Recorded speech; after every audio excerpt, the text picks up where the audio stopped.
sai. Pull up on me now, wake come sai. Pomni gani wewe, wake come sai. Pull up on me right now, wake come sai. Hey, what's going on, people? My name is Kushim Sunray, and today I'm going to be asking Kenyans what they feel about Jamaicans and what they feel about Black Americans. It's going to be interesting. You know, I've been here for 2 years. I'm Black American. I'm also Jamaican as well. So I'm very curious to see what people have to say about my cultures. Ruaka, Nairobi, as you can see, is very busy, you know what I mean, right now. So, you know, I can't wait to get the opinions of the Kenyan people. Let's get it. The sky's the basement. Okay. It's Kushim Sunray here, and I'm here with David Budia. David. Yes, David. So, David. Yeah. As you can see, I'm Jamaican. Okay. I'm Black American. So, if you had one thing to say to Black Americans, what would you say to them? I just feel good to say because they represent us as African here. They are in America, and we feel good and we appreciate them. Okay. Yeah. Okay. Yeah. Now, what about Jamaicans? What do you feel about Jamaicans? We feel good for Jamaica because we feel good. We understand they play the reggae. We understand them with reggae. And that one, they give us the, music bring us together. Okay. So whatever they do is very nice. Okay. We appreciate. Thank you. Thank you, David. Okay, thank you. I'm here at the, what salon? Leashan V. Leashan V Salon, and on Makia Drive in Ruaka, right? So I've been going around asking Kenyans how they feel about Black Americans, how they feel about Jamaicans, since I'm both of them. So I have these lovely 5 women, maybe 6, who knows, 6 women here, beautiful women in their salon. So I'm just going to go around and ask your names. So your name? Anwanjiro. Excuse? Anwanjiro. Anwanjiro. Susan. Susan. Jane Wamboy. Jane Wamboy. Miriam. Diana. And Diana. So, I'm so lucky to be surrounded by all these beautiful women. So, the first thing I want to ask is, how do you feel about Black Americans? Okay, my opinion, how do I feel about Black Americans? I feel like they are good people. I mean, like we have learned from the history, they came from Africa, so they are good people for me. In fact, I'm married to a Black American, so yeah.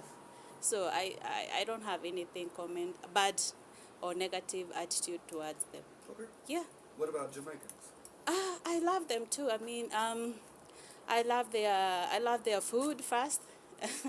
I love them as a people, and in general, I have nothing bad about. I don't know anything bad about them that that I can talk about. That I have no negative comment about them. No problem. Yeah. If there was one thing that you wish Black Americans, that you could teach Black Americans about Kenyans, what would it be? To help us understand you better. Okay, I just want them to know that Kenya is a beautiful place. Other than the wildlife, because I feel like most Black Americans, the only part they know about Africa and Kenya, to be specific, is about safari and all that, which is a beautiful thing. Don't get me wrong, but I feel like Kenya has more to offer than just the wildlife part. We're beautiful people. We welcome people well. We have beautiful places, beautiful houses and all that, and the roads are beautiful. The governing needs improvement a little bit, but yeah, I believe Kenya is a beautiful place. We have beautiful food too. Yes. Yeah. My opinion towards Black Americans, they are loving, caring, and their aim where they go, their main is to develop countries. Yes, the Americans and Kenya. Here it is a good nation, or a Kenya, which they are country that they can. I'm Miriam. Yes. Okay. Black Americans. I used to hear that they were our brothers and sisters who are taken I can call it, who are transported from here into as slaves. They went there. Then they started pretending they are not Africans, and they are Africans. But whoever, a Black American, whoever is born brown, he starts pretending that he is not African. he is brown. All the other whites assumed him as blacks. You see? So, but we like them. We like them more than white peoples. But they just pretend. That's how I know about them. Yes, yes. What I can say about Black Americans, I can tell them to accept themselves as Africans, so we can cooperate. Because we can cooperate together, because white peoples are separating themselves. They don't want to cooperate with us. So we can cooperate and love each other as brothers. Because even if they isolate themselves as not black, they are black. Yes. Yes. What I know about Jamaicans, we used to hear that in Jamaica they take opium, which is weed, opium takers, which is not illegal in our country. We used weed. In our country, it's illegal. Weeds, which is illegal. Taking weeds, opium, it's illegal in our country. We used to hear when you take that weeds, you can get mad, you can kill your family, you can do dangerous things. But in Jamaica, we used to hear they take even their kids, their grandmothers, their fathers. We used to hear that. Is it okay? That's interesting. I've never heard that before. That's what we hear about them, and we hear that they are guns. They use guns. They like use in that country. If anybody has a gun, own a gun, and joking around with them, you can joke around and someone can shoot you anytime. In Jamaica. In Jamaica, we used to hear that. And we used to copy those dreads from them, but we accepted it for about 4 years. Okay. It's now 4 years. We used to see those are for mad people.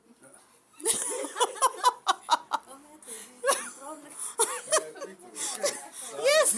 I must be crazy. I must be insane. She has dread. But now I has it.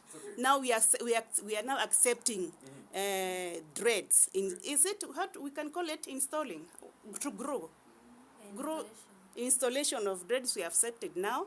But at about 6 years back, we used to hear they are for bad peoples, dangerous peoples, and likewise. But we are okay, and we see you as our brother now, not a mad person now.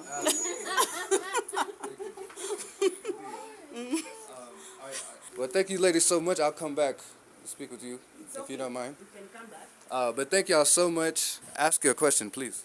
What do you think about Kenyans? It's for me. Yeah. As for me, I study a lot of history. I study a lot of anthropology, archaeology. So I study the way the Africans have moved around the world. Not even just now, because we've traveled all over so many times. You know, so I think, well, I know that Kenyans are some of the oldest people in the world. You know, you didn't know that. Have you ever heard of Turkana? Turkana County, where they found the oldest skeleton. There was a boy there, they found his skeleton. He's like millions of years old. He's very old. And they did the dating. So the Kenyans have some of the oldest bloodlines and DNA in the world. You know, a lot of the Nile River, a lot of the headwaters of the Nile River, here, Rwanda, Uganda, you know, a lot of East Africa is where the genius of Egypt has come from, you guys.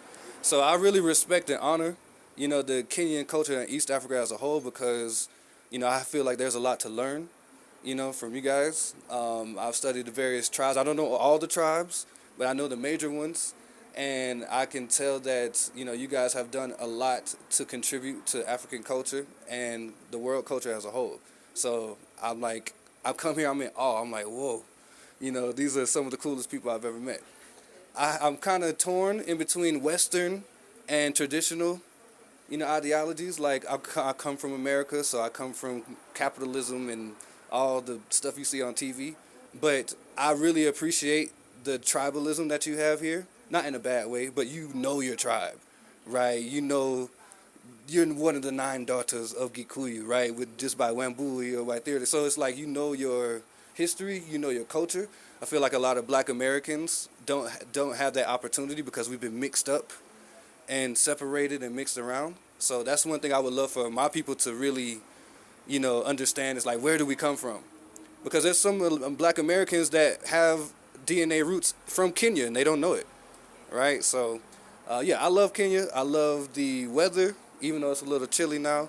I love the people. You're very nice and very friendly, even though some people can be a little, man. Okay, well, I'll just say one word, Nairobi, right? That people try to scam, people try and get over on foreigners, they try to take advantage of us just because we have a different accent. They see, oh, you have money, let me take something from you. You owe us something, because... That happens to different countries as well. It's just not a Kenyan thing. No, for sure. Yeah, so I feel like there's national... No, I agree. I've also been to Rwanda, I've been to South Africa, I've been to Ethiopia, and it's very similar, Is this what I would like to communicate to Kenyans and Africans as a whole is that we also go through struggles, right?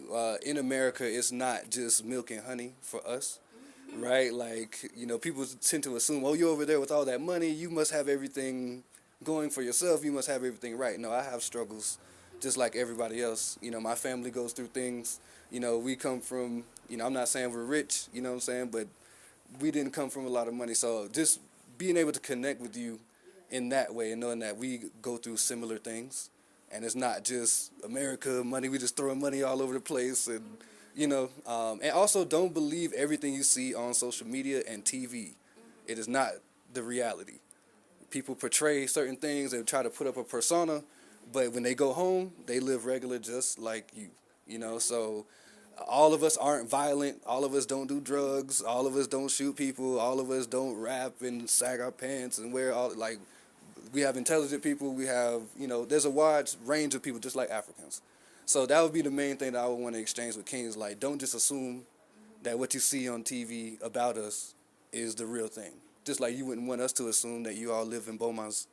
Right? Yeah, you know what I'm saying? So just... Right, exactly. So it's just creating that dialogue of communication back and forth, but these things are starting. I had someone ask me if we have highways in Kenya. People still ask me when I show CBD, they say, oh, they have skyscrapers, they have buildings. I'm like, come on, this is one of the biggest cities in the continent of Africa, So of course they have buildings, of course they have civilization, people ain't not just running around in, tribal. So that's why I want to have these types of conversations so people can really see both sides and people can have a voice. So Questions. What's the negative side? Would you say what's the negative side you have seen about, Kenyans, Kenya in particular? So I've been a chance to be here for about 2 years. So I've been able to observe some things about your government, about, some of your policies, some of your, things. It needs improvement. Yeah, it's no problem, but, it's honestly not even our fault.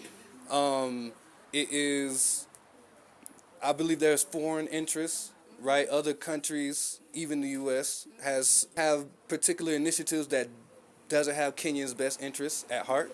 European governments, the British, the Dutch, the Germans, all those people, they don't necessarily have Kenya's best interests at heart. But they have the money to pay people. So you pay these politicians and they become corrupt, and now the people have to pay for the politicians' corruption. But then that also leads to more crime, that also leads to unemployment, that also leads to, other things that are affecting. And I've been here, I've seen the protests from last year, I've even seen what's going on now, and it's very sad that people are, dying. But I love the fact that Kenyans are willing to fight for their rights. And that's actually something that I want Black Americans to see, because we like to go and protest and then we just go home and act like everything's okay. Y'all protesting, y'all just keep going and keep fighting. I want that same, that same energy. So overall, I believe Kenya is on the right track. If y'all can get this thing with Ruto together, whether he leaves or whether he stays, y'all have to make that choice. But I feel like when that happens, you'll be on the right track. You said you've been to Jamaica. You're Jamaican by blood. Yes. Have you been there? Yes, actually, I've been there 3 times. I went once as a child, very young child, with my family. I went once, and we stayed for like a week for like a family reunion. Then I went on a cruise as a teenager for like a week. And then in 2018, I went and lived there for like a year. And that's when I got a chance to reconnect with all of my family. I got a chance to, just really understand who I am. So yes, I love Jamaica. I wanted to know more about Jamaica because I've never been there. So we see Jamaica, we see the beautiful beaches and it looks amazing on the, the beach looks amazing. But we see the other side of Jamaica, the other side. Yeah, no, for sure. So how would you say, what would you say about Jamaica compared to Kenya? I mean, we're not comparing, we just want to know. No, it's no problem. Yeah. It's no problem. Actually, I say that Jamaica and Kenya are very similar. Even from the colonial aspect, they were colonized by the same European country, the British. So a lot of the same structures that you see here are in Jamaica. It's just Jamaica is a lot smaller. It's an island. So imagine Kenya has 50 million people. Jamaica has like 8 million. So imagine Nairobi just being condensed. Things are the same. The buildings are the same. The government is pretty much the same. And they have a corrupt government as well. It's beautiful, but if you're from there and you can't leave, it's hard to get a visa sometimes to go to another country from Kenya. It's the same way in Jamaica, but it's way smaller, so it feels like a prison. Like you're surrounded by all sides by the ocean. So if some bad things happen, you can't just go to Uganda or you can't just go to Tanzania. You have to stay there, right? So that's where you kind of get that underbelly, that underside, right, of people living in the same poverty that's here, but they're not able to escape. They're not able to leave, and they can only prey on tourists who come in from other countries. So it reminds me of Coast a lot. Mombasa, Malindi, Ukunda, Diani, all of those places. It's very similar to Jamaica. How they prey on tourists, how they, hey, that's all the time. So, but the people themselves are very resilient, very creative.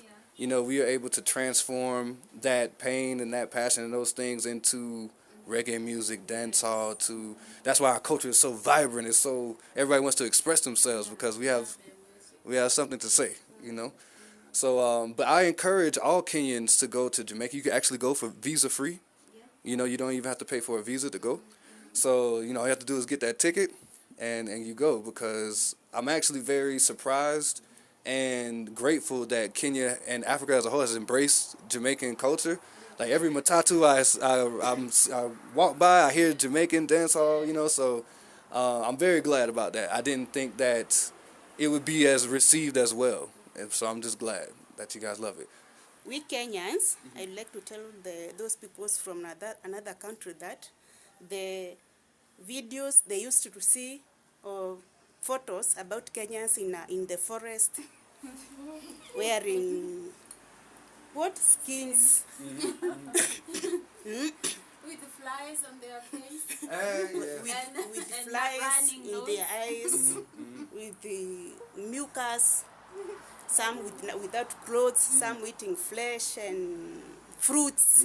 We are not like that, Kenyans. That's an isolated area where they only not farming. Pastoralism. Cattle herding. Yes, Okay. part of Kenya they like pastoralism, and some of them they don't use money. They just use milk and meat and fruits. Yes, is a very small part of Kenya, but most of the tourists used to come, take videos, and go and post those are Kenyans. Tell them, even I myself, I've never seen those people because I've never gone there. Yes, yes, tell them we are. And they are people. They are people, not monkeys. We are not monkeys, we are people. The main thing is because when Black Americans see that we are monkey, it is the migration of hunting. Through those hunting, we Kenyans, most of our grandmothers and grandfathers, they used to penetrate in the forest so that they can hunt and get food to feed by the end of the day. Then, Simple terms, what she means is the term that not nationalities really, just a certain group of people that has this perception like black people from Africa, they are monkeys. That's very, for lack of a better word, that's very stupid of them to say that. How familiar are you with Black Americans or Africans being taken from Africa over to America through the form of slavery? Do they teach you about what we went through? Do they teach you that we were put in chains and brought over to America? We didn't vacation or immigrate there, like we were taken forcefully. Like, did they teach you that at school, or do you just assume that we just wanted to be there? No. They of course they taught us in school. But you see, another. I feel like there is a barrier somewhere because of our education. Because we were taught in history. When you're taught history, you're taught in English, and for you to understand and be able to be able to comprehend things, you have to be able to understand English.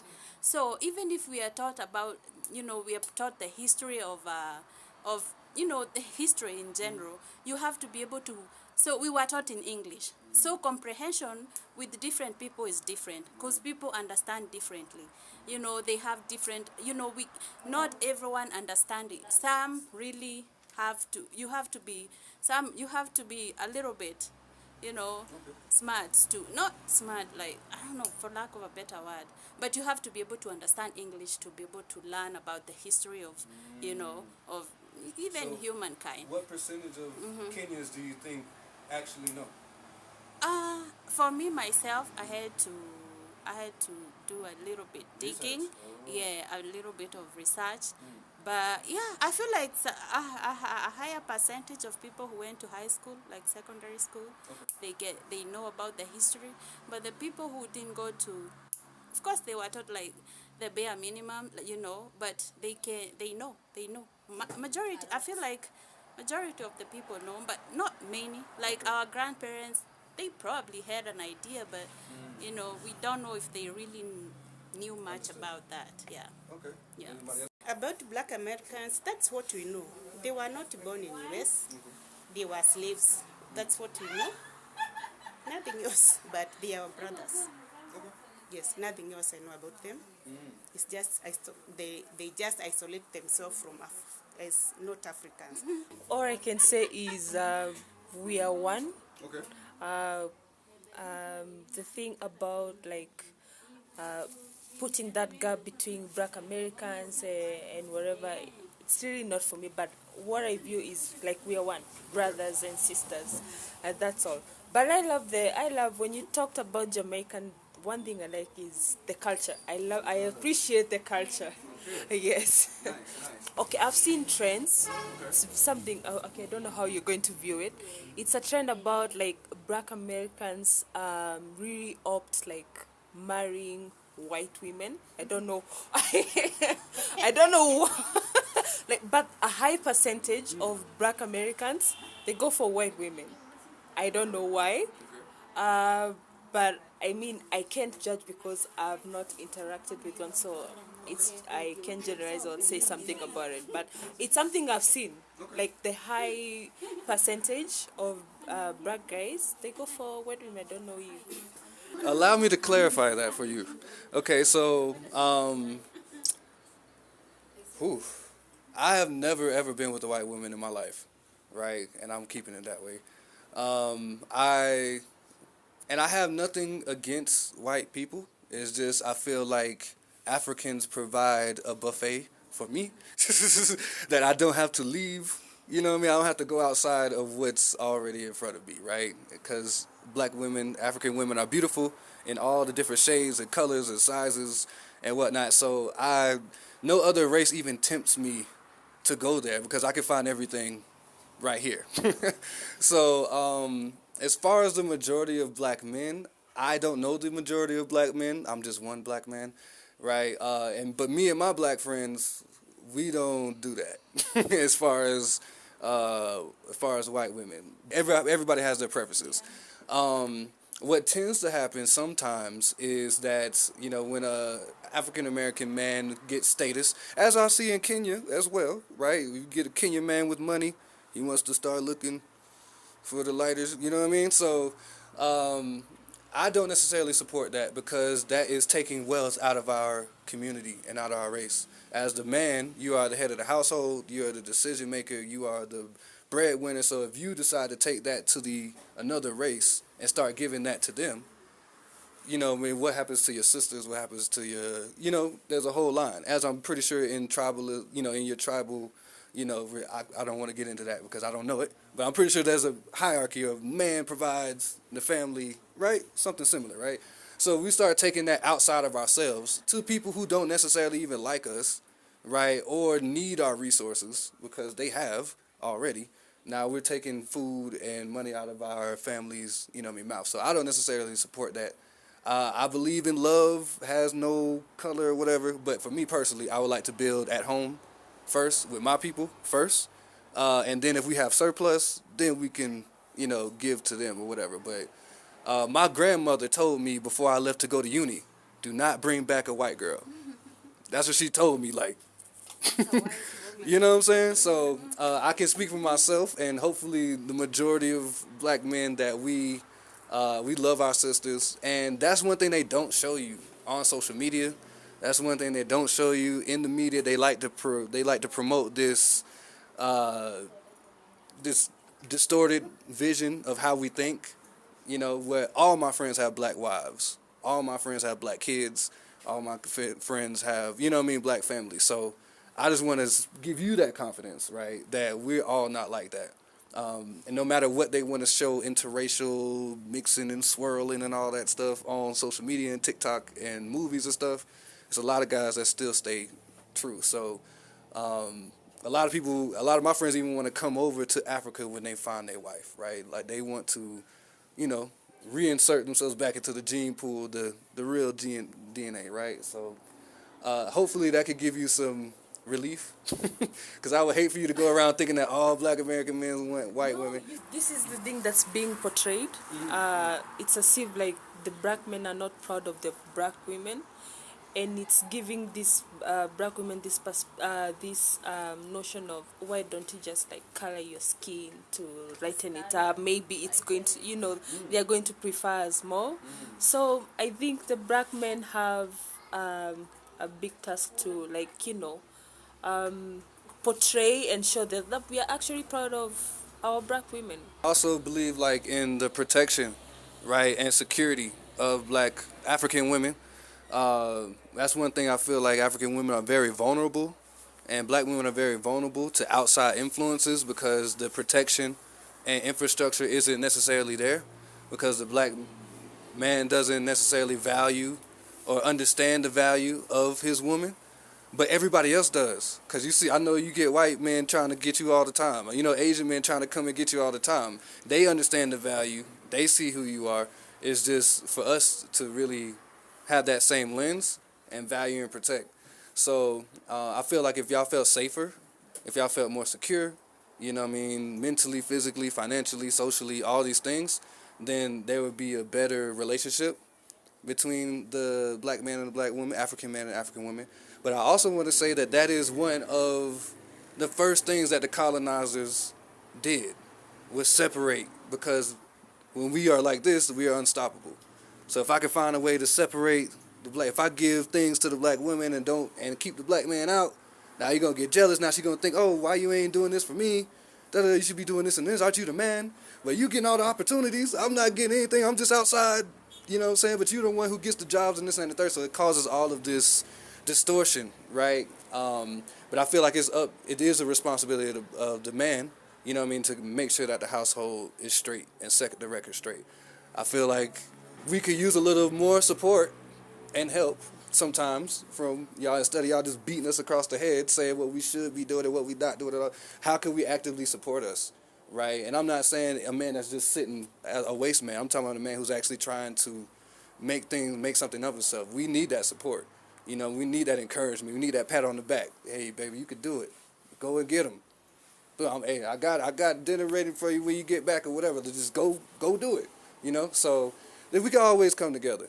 But I really thank and appreciate every last one of you. We used to hear that white people came in our country, they stole all our minerals. Take it. Yeah. And they kidnapped our grandfathers and they kidnapped our beautiful ladies who are brown ladies. They went with them. That's why they are brown and they have soft life. So that's why we have hard life because of how they did. I can say to them that it's okay, it happened, though we are not happy when we remember about our minerals. It's the one which make them to live a soft life. They are in those days. Yes. Oh, my question was, you've lived like your entire life in America, right? Yeah, born and raised. Yeah. Okay. So, what do you think about, what do Black Americans think about coming to Kenya and investing in Kenya? Yes, I think that it's a part of the exchange, right? Because being a Black American that has the opportunities, right, been exposed to the opportunities that I've been exposed to, it's kind of I feel like it's almost a part of my duty, right, to come and bring some of that wealth back over. Yeah, I think it's a part of my responsibility to come and bring some of that wealth back over, because I do realize I was born in a land of opportunity. Although that opportunity looks different to everybody there, but I feel like it's a part of the exchange to come with something. When you visit someone's house, you have to come with something. You don't come empty-handed, right? So whether it's knowledge, whether it's resources, whether it's whatever, I want to come and bring my part because I know you're bringing your part to exchange with me. You're teaching me about your culture. You're teaching me about the land. You're teaching me about the people. So I think there should always be some type of exchange. I work in tech.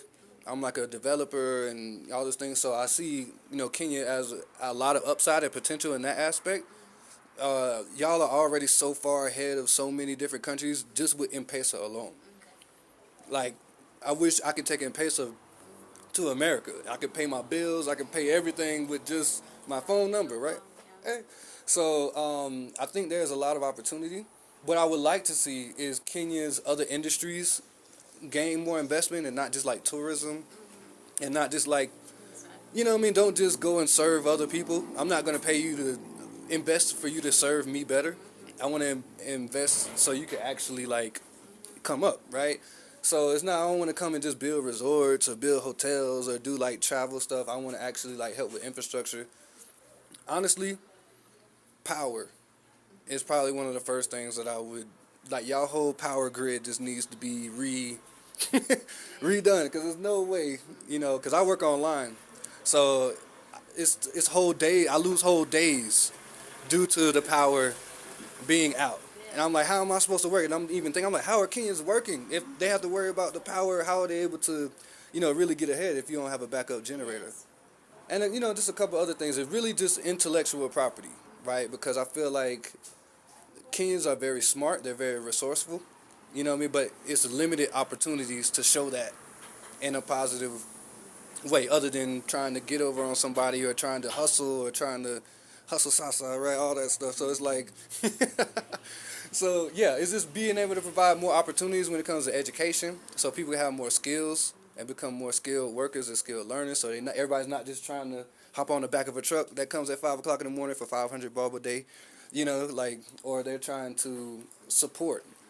I don't want to see Africans in support roles. I want to see them in leadership roles. So The Black Americans compared to Kenyans, Black Americans, when we see them, we see they are very wealthy. They live a luxury life compared to Kenya. What life? Yes, compared to Africans. What is the secret? I can want to. They store minerals. No, that could explain that question. Yeah, no problem. So one thing I would say is that we all don't live the luxurious life. We have ghettos, we have slums, it's not like Kibera, right? But we have slums, we have ghettos, we have very bad places, just like every city in America, from New York City to Los Angeles, all the big stuff, they all have their really bad places in them, right? So one thing I realized that we kind of fight with is like, I say we live in the belly of the beast, right? Like we live in the heart of white people, you know what I'm saying? So we can't avoid them. Here, you can live a day in the salon and never see a white person for days and days and days and days and days. As soon as I wake up and go outside, I have to see them, and I have to deal with them, and I have to make space for them because they're the people who are, quote unquote, in power. The more we go into this luxurious capitalist lifestyle, the more we get away from our roots. Of course, I want nice things, right? But I'm also trying to balance with okay, these nice things come from people in a government that has exploited my people, exploited me. You know what I mean? Because people don't know that Black Americans built America because of slavery. All the buildings, all the cool stuff, we built all of that stuff. Africans built that. You know what I mean? But then white people come and take over, oh yeah, this is ours. No, we built it. So it's hard sometimes. It's like an identity crisis, right? Because it's I see the lights and everything that America offers, but I know that they don't care about me, right? So that's part of the reason why I came over here, is that I'd rather live that luxurious lifestyle here amongst my people than trying to look over my shoulder every 2 minutes because the government or somebody's trying to come and take what I have. Yeah, I mean, the nice things are nice, though. Not gonna lie. The nicest things are very nice, but it can lull you to sleep. It's like a lullaby. You know what I mean? You start looking at the nice things, and you stop looking at what's happening around you, and you kind of get caught up. So it's a balance, because as a human, of course, you want to be comfortable. Of course, you want to have nice things, but I don't want to do that at the exploitation of our minerals, right? I really, really thank you, and I appreciate your opinions. This is amazing. Kushim Sunray, signing off. Thank y'all again. Coming live from which salon? Leashan V. Leashan V. Yeah, salon in Ruaka. Ruaka, Makia Drive. So if you ever come to Two Rivers, just come right down the road, right here. Indeed. All right. Thank y'all so much.